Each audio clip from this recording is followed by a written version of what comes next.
Welcome to the Foolish Wanderers podcast. Why must I be surrounded by fools?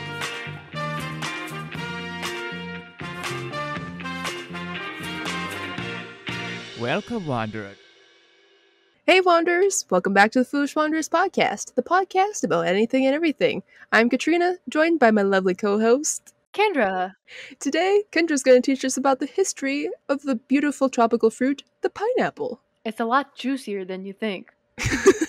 Figuratively or like actually? Both? Was that a good pun? I like it, yeah.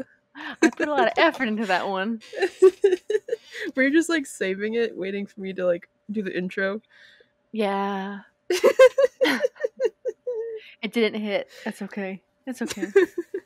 All right. Shall we get into it? Yes. The history of the pineapple. So yeah, it's pretty cool. It's a cool history. Oh, also before we start, so you know how SpongeBob lives in a pineapple? Under the sea? Yes. Under the sea. Yes. So he lives in like 17th century standards in like a mansion. Like would be the richest person in Bikini really? Bottom. Really? Because he lives in a pineapple. Oh my, well, I mean, if you're talking about like people, that's a gigantic pineapple, so I believe it. Okay, so first off, pineapples were super bougie and they could cost up to $8,000. Oh my gosh. So the introduction of the pineapple, I should probably start with all of my sources before. So I used mentalfloss.com, Wikipedia, and I'm sorry if I'm pronouncing your last name wrong, Boyman? Fran Boyman, she wrote a book called The Pineapple. So, yeah, there's books about everything, people, and one of them is a pineapple. All right. So, the introduction of the pineapple to Europe in the 17th century made it a significant cultural icon of luxury. So, here's the history. The presence of pineapples on the Caribbean islands, where Columbus allegedly found them, didn't happen naturally, but rather the result of centuries of native immigration and trade. This was accomplished through dugout canoe navigators. The maritime tribes explored, raided, and traded across a large expanse of tropical oceans, seas, and river systems. The plant they called Anana, or it meant excellent fruit. So, Yeah. Anana, excellent fruit. So what does banana mean? Banana? I don't know what banana meant, but Okay. I kind of thought that way was too close. I know it's way too close. So Anana means excellent fruit. So I don't know what banana means. B-list fruit. It's okay. B-list fruit. It's all right. Straight to DVD fruit. So pineapples were originally evolved in the inland areas of what is now Brazil and Paraguay, and they were widely transplanted and cultivated. So there is actually archaeological evidence of cultivation use found as far back as 1200 to 1800 BC in Peru and 200 BC to 780 in Mexico, where it was cultivated by the Mayans and the Aztecs. You mean 800, not 1800 BC, right? Did I say, yeah, I said 800, but... nope, okay. 800, Okay. 800, not 1800, sorry about that. You're good. So the pineapples were highly regarded for its intense sweetness.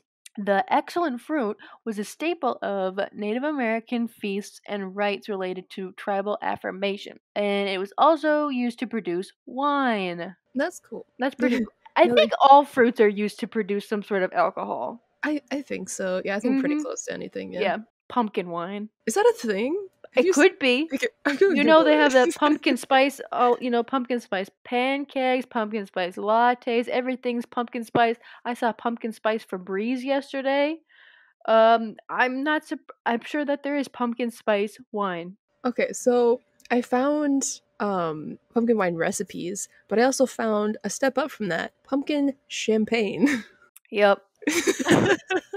That's at every single woman's bachelorette party during this year. Fall wedding ideas, people. Pumpkin champagne. I don't know, what is the flavor of champagne? It's just like sweet, right? Like sweet kind of wine. It depends what it's dry and it's bubbly. Okay. That's all you got. Yeah, that's all it is. Huh. Okay. All right, back to the pineapples instead of talking about pumpkins. So, the pumpkins eventually made their way to the Caribbean island of Guadalupe, where Christopher Columbus, boo to him, but still, was the first European to encounter the pineapple in Guadalupe on the 4th of November, 1493, during his second voyage. So not his first one, second one. Oh. He brought back a bunch of pineapples among tame parrots, tomatoes, tobacco, and pumpkins. Oh, there's pumpkins The again. pumpkins full again. circle. Gotta come back. I was kind of wondering the other day. I was kind of talking to my parents, like, where did tomatoes come from? So yeah, it's interesting to know. South Maybe America. we'll have to do a sequel to History of Tomatoes. Ketchup. Do you know there's banana ketchup that became a thing? What? There was like a shortage. What year was it? Why? Well, there was a shortage on tomatoes, and so people were like, "Oh, what can we make instead?" And they used So bananas. their first idea was to use a banana. I don't know if it was their first idea, but apparently it tastes pretty good. I don't know if it tastes like What ketchup, the but like it heck? tastes pretty good. Apparently, Oh, banana ketchup. I'd probably do. Oh, I guess pepper ketchup would just be like hot sauce or oh, like right? green peppers and stuff. Yeah. What if you like green peppers? It'd probably be spicy, yeah, a little bit. I don't know, but banana ketchup, no, thank you. Are you sure? Yeah, very Okay. sure. Okay. I would do pumpkin ketchup before I did banana ketchup. Would you? I don't know think if I it would. tastes great. It's from the Philippines. That's where it's from. Ah, okay. That makes sense. I just imagine like baby food. It says it's thanks to the vinegar and spice blend, it's pretty similar to tomato ketchup, with a little bit of What? fruitiness. Well, like when you think about it, like ketchup tastes a lot like vinegar. Like yeah, tomatoes, Yeah. but like it's vinegar. So you put Yeah. vinegar with another kind of tasteless. Not saying they're tasteless, but they don't have like the deep, like bright flavor like a pineapple would have, right? So it's like a True. banana. So it's like I guess I would. I guess I'd try it if it was in front of me. Yeah. I guess I would. it's also red most of the time. It looks like it's red or The orange. banana ketchup? Yeah, I think- Interesting. yeah, at least this brand of Okay. Well, that's different. it. Moving on. Moving on. So, all right, where are we? Oh yeah, so Columbus. So he's gonna bring pineapples back to Spain with him. Okay, that's where we're at. All right. So the mythical pineapple that made its way to Spanish King Ferdinand II of Aragon was the sole survivor. Oh. It was the only one that hadn't rotted during the journey back to Europe because remember, it takes a long ass time to go Yeah. from the Caribbean all the way to Spain. Especially if you don't like freeze it or anything. It's just pineapple. Yeah, it's just a pineapple and probably in a big old barrel. True. So, anyways, it made enough of an impression for Peter Martyr, who was the tutor to the Spanish princess, to record the first tasting. So this is his little reading about the pineapple. Yeah. The most invincible King Ferdinand relates that he has eaten another fruit brought from those countries. It is like a pine nut in form and color, covered with scales and firmer than a melon. Its flavor excels all other fruits. So is a pine nut like a pine cone? Or wait, no. What is a pine nut? I don't know what a pine nut is. We're learning all about these fruits and veggies today. Oh yeah, they're edible seeds of pine cones. Okay, yeah, all right. Yeah. So yeah. There you So go. he just looks like a pine nut. A pineapple does look like a pine cone. Yeah, it does. So yeah, he was kind of everyone was like, "Oh, what is this thing? And it tastes so good." So yeah, so like he was talking about the form of the pineapple, the color and scales and all that other stuff. A big part of the excitement of this fruit came from the fruit's spiked form, which drove Europeans absolutely crazy.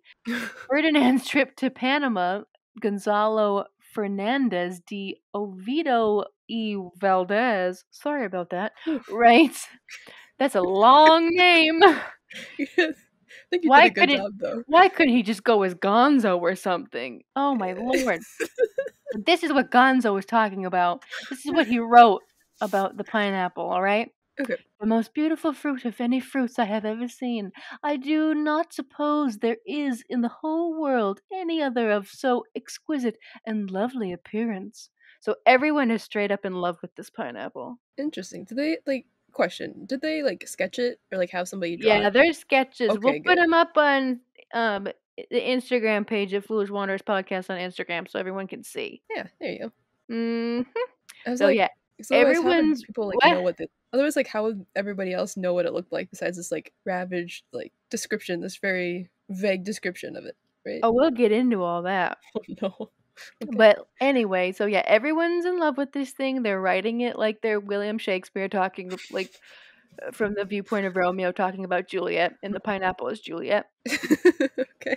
So everyone's in love with the form because they've never seen anything like this. And then also I should add, it's very important that the sweetness of the pineapple is really important because Renaissance Europe didn't have common sweets. Mm, So sugar refined from sugarcane was an expensive item, yeah. and orchard grown fruits were, you know, they're subjected to seasons, right?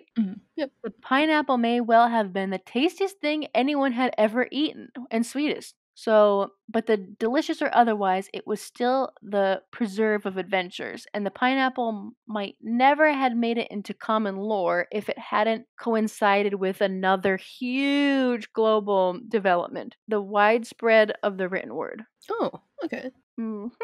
So, as Fran Boyman, sorry about that, Is it notes Bauman? in, maybe it is, I don't know. Sorry to Fran. Notes in her book, The Pineapple, this is what she said about it, that it was previously unknown in the old world meant that it was free of the cultural resonance that engulfed other fruits. While the pomegranate suffered under the legacy of Persephone and the apple was stained by the creation story, you know, the whole thing with Adam and Eve Mhm. and the snake and damnation and all that other jazz. Mhm. The pineapple was, Boyman continues, a completely blank page onto which ruling powers could press their own meanings, push their own agendas, all that other stuff. Interesting. Mm. So I guess like now I've heard of like the pineapple is like a symbol of like hospitality, isn't it? Oh, yep. It will be Okay. made into that. Okay. This is pre-hospitality pineapples. Okay. Okay. So remember, all right, so where are we at right now? So the pineapple is really rare right now in Europe because you have to go have money to go get somebody to go get you a bunch of pineapples and bring them back And that's not and spoil them. not spoil them. And the pineapple is a completely blank page and no one's ever seen it. So what's going to happen? It doesn't take long for the monarchies to co-opt the pineapple for its own purposes. Yeah, that makes sense. The French priest Father du Tertre, sorry about that, may have been the first to bless it. So he blessed it the king of fruits, all right? Okay. But by the mid 17th century, this newly deemed kingly fruit was exceedingly popular. The French physician Pierre Pompet exulting explanation runs, quote, "It was thought a just name or title to call the ananas the king of fruits because it is much the finest and best of all that are upon the face of the earth. It is for this reason that the King of Kings has placed a crown upon the head of it, which is an essential mark of its royalty." End quote. So again, everyone's talking about this pineapple like it's Cure it's for Marilyn Monroe or something. yeah. Well, I mean, at that time, it's probably like not a whole lot It of new stuff probably was coming was in. Marilyn Monroe. Just Yeah, put this honestly. pineapple in a Marilyn Monroe white dress and put it over a frickin' sewer crate thingy and Yeah. Did they ever have like fancy like sideshow attractions of this thing with like a crown and like a fancy like robe or anything? With the Wait, king of are you fruits asking me? parading a pineapple around town, Did yes. they? Are you asking me if somebody took a pineapple, made a throne for it, Yes. made a special crown for it, Yes. and then proceeded to charge money for people to go see it? Yes. No. Oh dang it. I mean, when you get to like I don't know, when you get to like sideshow attractions and things, it's not that far fetched, right? The 1800s, it's not that far fetched. That's true, but But this is like back. this is before that even. We're not even to Yeah. that. Yeah. Oh my goodness, I completely lost my train of thought from that. Sorry. Did anyone dress the pineapple up as a king and make it a custom throne and then charge money for people to go see it? No. You gotta ask. Okay, yes, here we are.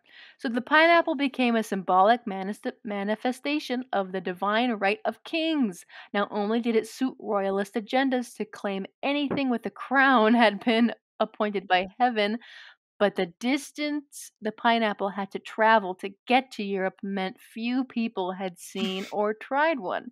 So that whole aspect added an extra like mythical quality to it. Yeah, that Mm, makes sense. Yeah. makes sense. The situation in England, however, was set to change during the sparing Cromwellian years that followed the English Civil War of 1642.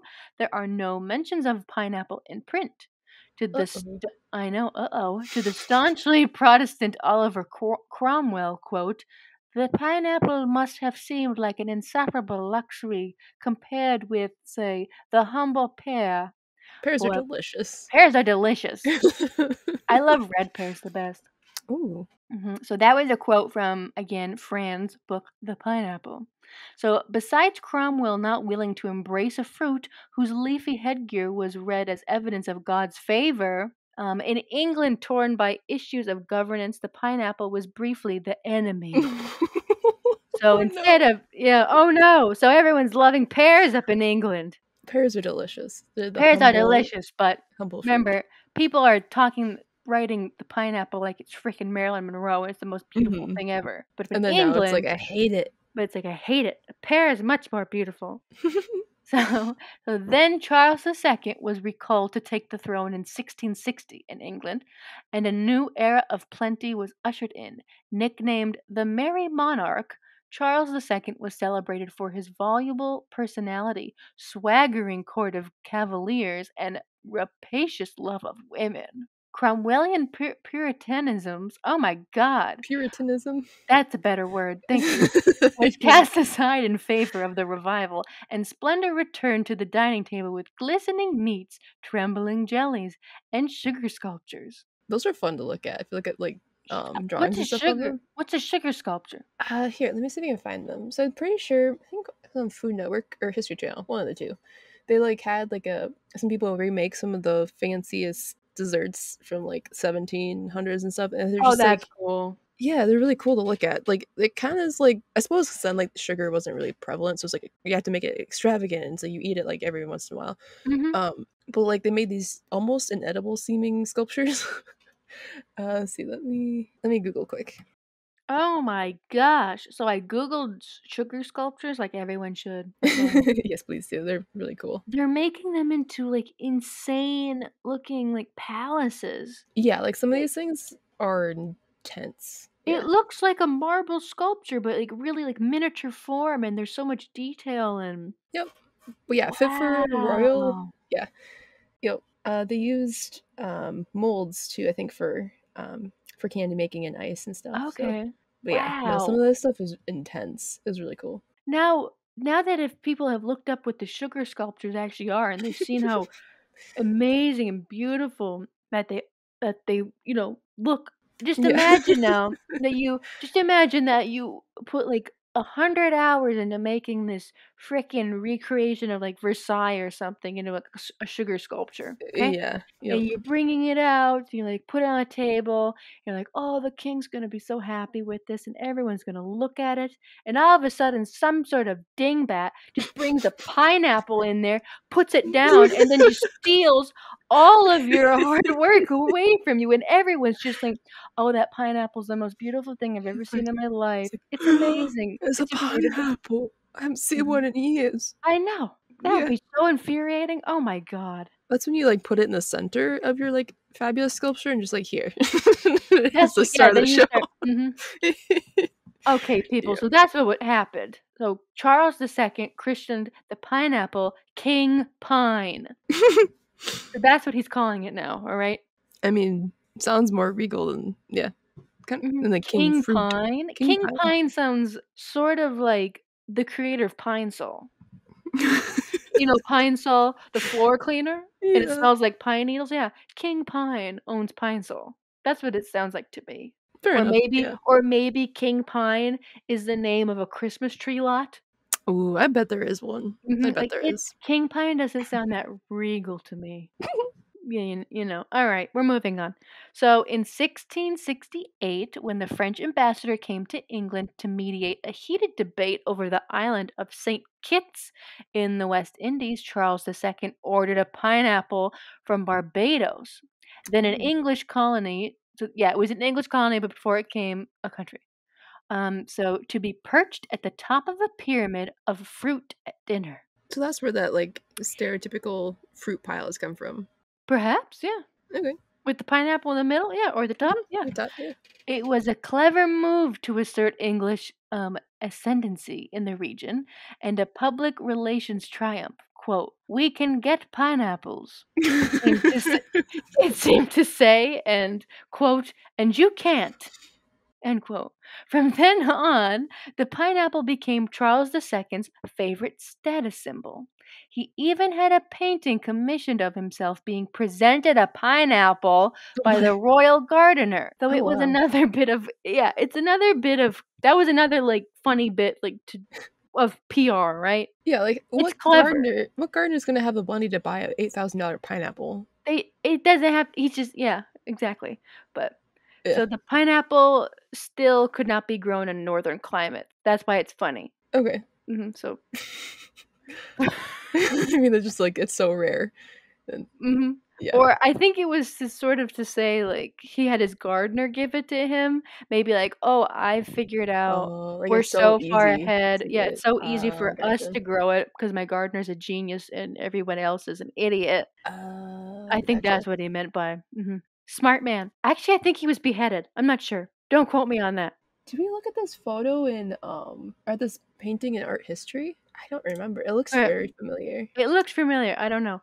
Was he beheaded? I gotta look this up quick. I think he was beheaded. I should really take that back of me Charles saying he II? was smart. Oh, I don't know for sure. I don't know if he was beheaded. It makes or sense not. for the time, but I honestly don't know. There was a Charles that was beheaded, and I don't remember which one it was. Oh, Charles the First was beheaded. Okay, I'm off. Oh, okay. I'm off by one Charles. Okay, where was I? Oh, with the weird PR stunt with the. Okay. All right, moving on. So, as European kingdoms fought for power in the colonies, and particularly as the Dutch gained ground, England's access to pineapples would continue to be leveraged as proof of its strength. Unluckily for the British, the Dutch were also keen and able gardeners. The first greenhouse was constructed in the Netherlands in 1682, intensifying the rivalry between the two nations. When the Dutch cloth merchant Peter de la Cour had a breakthrough in the process of growing pineapples, the English were gulled into a jealous frenzy. This only subsided when a former English princess and her Dutch husband, ironically named William of Orange, took the throne. Oh my. William's new title as King of England did much to calm the pineapple wars. Well, his name is Orange. I know. Oh no. I mean, if his last name was Pineapple, then that might be worse. Honestly. That might be worse.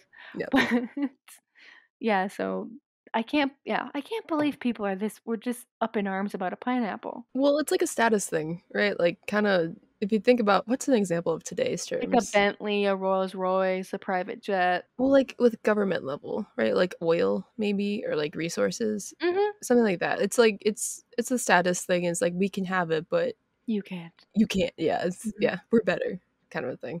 So this, and here's his pic. Yes. Okay, and then on the next slide we've got the painting by Hendrik Dan. I'm not even gonna try. Dankerts. Dankerts, maybe Danckerts. Dankerts. But the painting of King Charles II being given the first pineapple grown in England by his royal gardener. It's amazing to me too, like how small the pineapples were. I guess nowadays they grow small too, but you see the ones in this painting is like half the size of a normal pineapple you find in a grocery store today. Maybe they tried to grow them in England, and since it's not a tropical climate at all, and they didn't know what the heck they were doing, they could only grow like a very teeny tiny, sad a malnourished pineapple.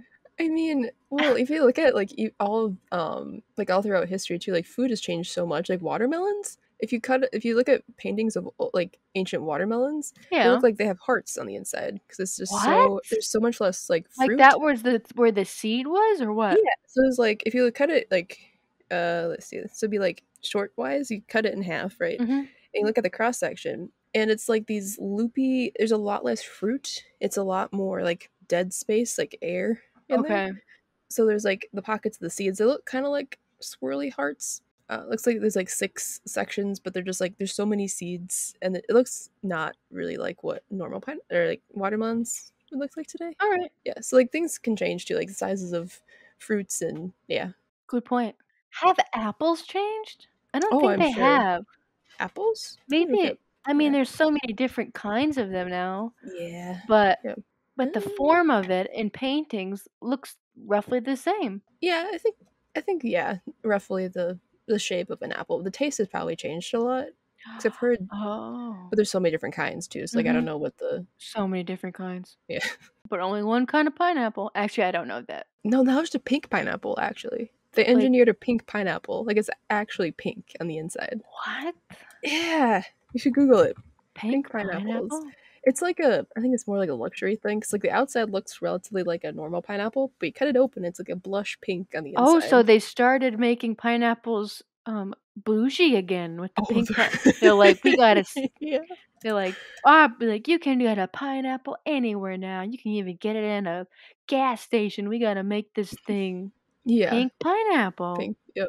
So like I've seen ones just like a quick Google search. Some of them are selling for like $40. Some are up towards like $100. So jeez. Yeah. Not quite $8,000, but shipping's gotten a lot less over time. Okay, but so yeah. I will warn people. I Googled pink pineapple, and for some reason, in the overview on Google, it gave me masked singer Tommy Chong. So was he like the pink pineapple on The Masked Singer or something? I haven't watched this season. I don't know. It could be. It could be what it is. I've never seen. I didn't get that when I Googled it. So. Okay, so he was just the pineapple. Oh, okay. Okay, he was just the pine. That's why we're getting it. That's creepy and weird. All right. We move on. Where were we, people? Oh, yes. All right. So, by the Georgian era, so right now we're at like the Georgian era is from 1714 to 1830, like 7-ish. Okay? Okay. So, by that era, pineapples could be raised on the British Islands. So, cue countrywide madness. Yep. This is Black Friday. All right. Shit. Get your pineapples. This is Black Friday at Walmart. Oh, I don't think I've ever been to like at least not the morning of a Black Friday. I don't want to. I've seen horror videos like people getting. Yes. It's just madness. Disgust. It's It's over nuts. toys, over things that you can't bring with you when you die. Yeah, It's dumb. It's bad. Makes us look like animals. Anyway, so cue countrywide madness. Okay, as the Enlightenment period made the rich richer. Okay, rich richer. The landed aristocracy began to engage in a frenzy of new hobbies, including gambling, boozing, and time-consuming, expensive pineapple cultivation. So this was a hobby of theirs. It's like gardening. That's Yeah, what it was. but it was pineapple cultivation. Ooh, bougie. So, yep, not tomatoes, pineapples. Okay. So pineries, that's what it's called. A pinery needed care around the clock. Yeah, especially like in a cooler climate. Yeah. They're Makes sense. picky. Yeah. So they had to have custom built greenhouses and mountains of coal to keep the temperatures high, nice and hot. Oh wow. The fruit took 3 to 4 years to bloom. The cost of rearing one of these was equivalent to $8,000 in today's money. One. Wow. One. Just one pineapple. Just one. Every And who 3 knows? to 4 years. Yeah, and who knows how many you have in the pinery. Oh my goodness. Well, I suppose like to get the plant and then also to like get that much coal for that many years and to have people staff it, like yeah. Wow. It's worth more than my car. One of those pineapples was worth more than my car.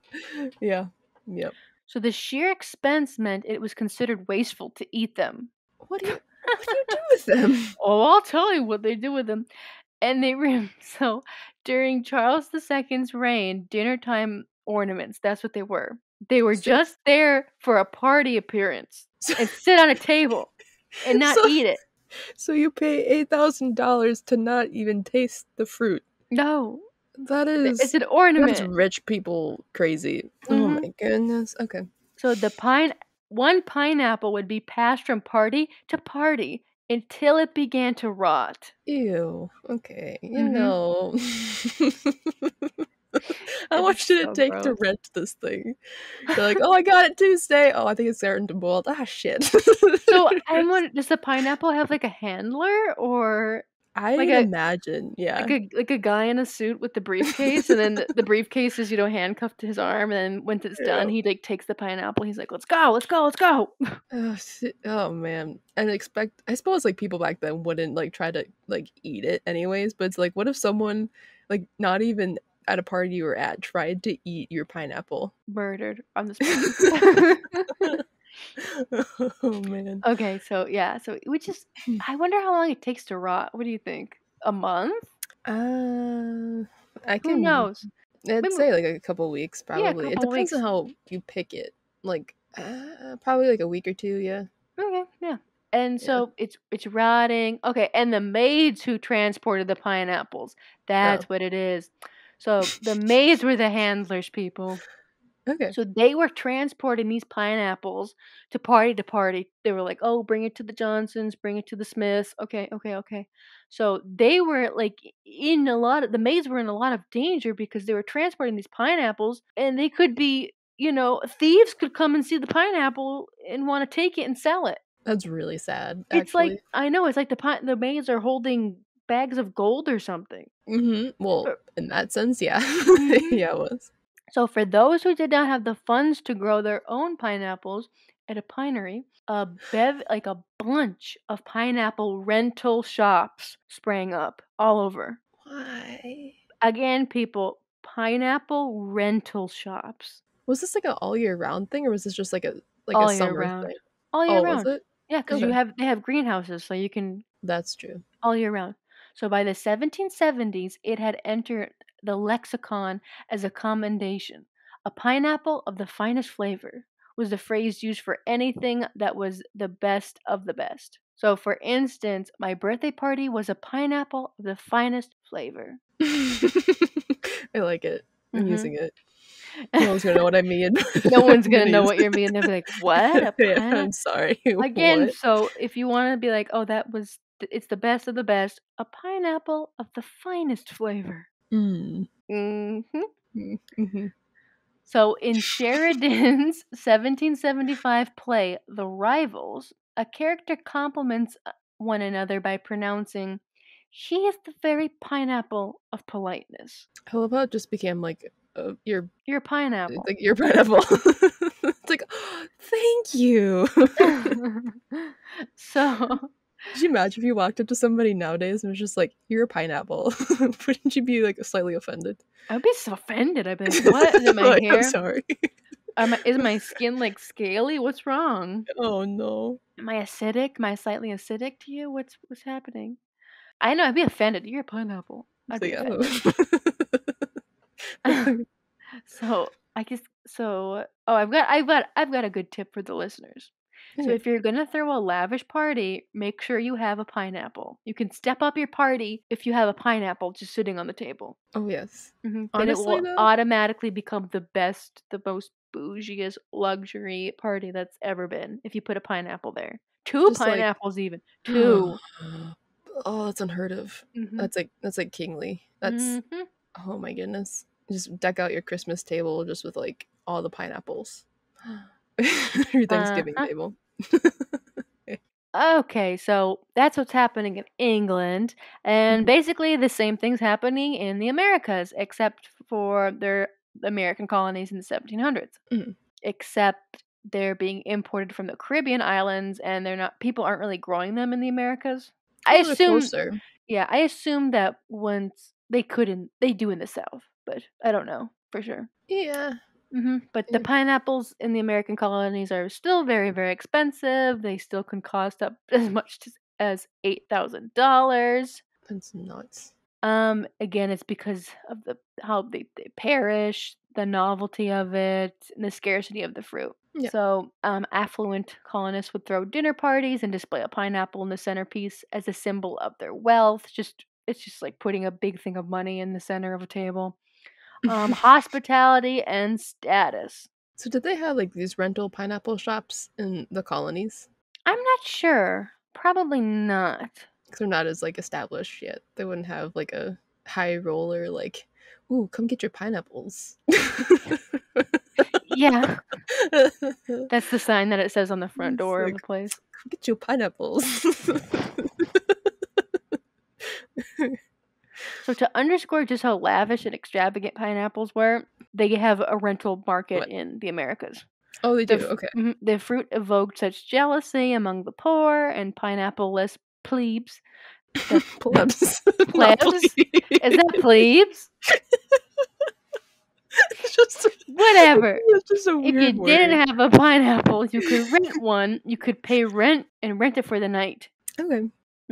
Pineapple merchants rented pineapples to people who couldn't afford to purchase them. Those who rented would take the pineapple to parties, not to give as a gift to the host, but to carry it around and show off their apparent ability to afford such an expensive fruit. Oh my goodness. Okay, so you just have like this little cage purse and just carrying it around, or is it like I don't even think it's that. I think you just hold it. It's like a baby the whole night? Yeah. Oh my. I mean, okay. That's what people are doing. So now we're going to fast forward to the expansion trade in the 18th century in England. Home goods companies began to cash in on the pineapple as a status symbol. Wedgwood, makers of fine china, began to produce tableware with pineapple themes for the upper class. Carved stone pineapples appeared on plinths outside grand manor houses, pronouncing to passerbys that the people living in that house are rich as hell. I'm so rich, I got a pineapple on my house. I have a pineapple on my house. They adorned carriages, topped garden temples, figured in countless paintings, and were turned into enormous sculptures gracing country gardens. Pineapples had become synonymous with good taste, nobility, and limitless wealth. It's kind of amazing too, like how today we still, I think it was the last few years, wasn't it? Like pineapples all of a sudden became fashionable again. Like What? pineapple. Haven't like you the seen that, print, right? Like in home goods stores, like there's so many pineapple decor things now. There are? Yeah, there's like pencil holders. I saw like candle things. What else? There's like bookends. There's so much like pineapple decor. So we're getting back into the pineapples. I guess it's getting back into fashion. Everything comes around again eventually. Yeah, eventually. It was a primarily English phenomenon. Pineapples disappeared from France after the 1789 French Revolution, and other countries such as Spain, Portugal, and even Russia, where a pineapple had once made it to the court of Catherine the Great, could not keep up with the UK's heavy investment in pineapple cultivation. Well, isn't it a lot colder up there too? So I think it'd be even more like in Russia, wouldn't it be? Yeah, it's very cold. So it'd probably be even harder to keep them even in a greenhouse to like grow them all year round. So, as steamships began to import the fruit in greater quantities from the colonies, the pineapple's reputation deteriorated. Industrialization, war, and shortages served to push the fruit further from cultural consciousness. And now we can just get them from any supermarket and some gas stations. Isn't that amazing? Just like how much transportation has really like transformed affected everything. I know, transformed. It's crazy. It's amazing. And the biggest pineapple producer is Dole Pineapple in Hawaii. Oh, it still is? Yeah. That doesn't surprise me, actually. That's the one like you think of like when you go to the grocery store. Yeah, like, Dole fruits. Yep. Yeah. You can go tour their whole ordeal pineapple factory. I think it's a pineapple farm. It's not a pinery. You should probably... Oh, yeah, we should call it a pinery. Isn't it a thing, like, I think it was last year, people started to really, like, start growing their own, like, avocados and pineapples? Wasn't it? Like, you pull off, like, the leafy bit, the crown, and stick it in some water. Like, not submerge it, but like have the Yeah, base of to it get touch, and then you can grow a some, pineapple. but it'd take like 3 years. Let me Google. I love when Google just like knows what I'm talking about before I even write pineapple. That's I said that was kind of creepy. I was like, how long does it take for? And it says pineapples to grow. It's like perfect. how long? So about 24 months. 2 years. Okay, So yeah, it's a little bit shorter. a But little bit shorter. I Not don't too know if they bad. get as big as like commercial pineapples, but Oh, good point. I don't know. Someone grow a pineapple and tell us your experience. there you go. I've got this fun little ad, like little part. Okay. So this is the Dunmore Pineapple House that I came across while researching the history of pineapples. I Okay. thought it's pretty cool. So it's basically like a hall with a giant pineapple on the top of it. The pineapple is like this huge dome on top of this house in Wait, what is England. it called? The Dunmore Dunmore Pineapple House. So it's in Oh, it's in cool. Scotland. It's in Airth, Scotland. Sorry if I'm saying that wrong. It's a giant pineapple. So it's you can rent the house out if you want. It's a vacation house, so you could rent it and stay in a giant pineapple like SpongeBob. That's cool. Yeah, it's just like a tower that looks like a pineapple's growing out of it, like a pineapple plant. Mhm. That's cool. It was owned by John Murray built it. He was the fourth Earl of Dunmore. That was his ancestral home in Scotland. For the wilds of the colony of Virginia, just on the cusp of the American Revolution, where he began, known primarily for his lack of diplomatic skills. What a thing to be Oh, known for. what a thing to be known for. Too bad for him. He returned to Scotland in July of 1776 as the last English governor of Virginia. The Oh, wow. building at Dunmore, used originally as a garden hothouse and summer house, had its iconic giant pineapple added as something of an afterthought. The original Paladin style lower story was built around 1761, and it did not acquire the enormous fruit hat, which housed a modest pavilion inside, until 1777, after Lord Dunmore's return.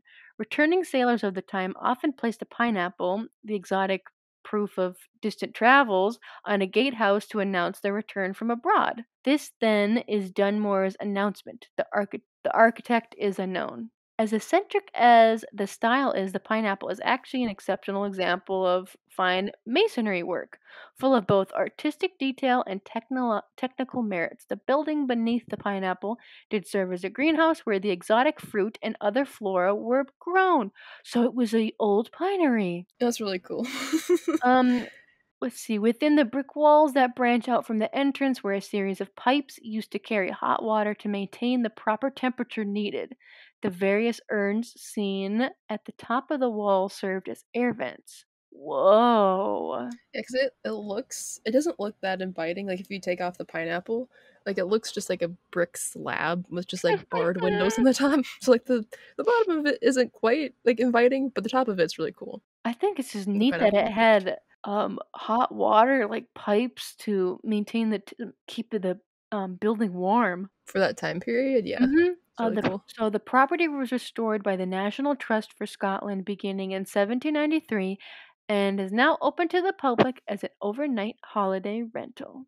Oh, So if you want, yeah, pretty cool. yeah. I wonder how much they charge to live under there. I for a have night. for a night, I have no Yeah. idea. It looks like you can go tour it too. Cool. That'd be cool. I wonder though if they changed like they must have taken out like the wood the pipes for the water and stuff, right? Because Oh, they've probably gutted the whole thing and just I mean, if you stay there overnight, you're not going to be sleeping in since it was a garden house, you're not just going to be sleeping on some dirt. no. Was it? Do you think it was dirt or like tiled that had? I under don't it? know. I want to go to Scotland. That'd be fun. I do too. That's like one of the Scotland, Ireland, and Norway are like some of the places I really want to go. I'm going to go to Finland, Scotland, and then like Egypt. Oh, so very different. That's cool. Thank you so much, Wanderers, for listening to another Foolish Wanderers podcast. We hope you enjoyed. And if you want to check out some of our and companion images, head over to our Instagram at Foolish Wanderers Podcast, where we have all of our companion photos to all of our episodes. And don't forget, we release new episodes on every Wednesday. Alright guys, thanks so much for listening. We'll see you next time.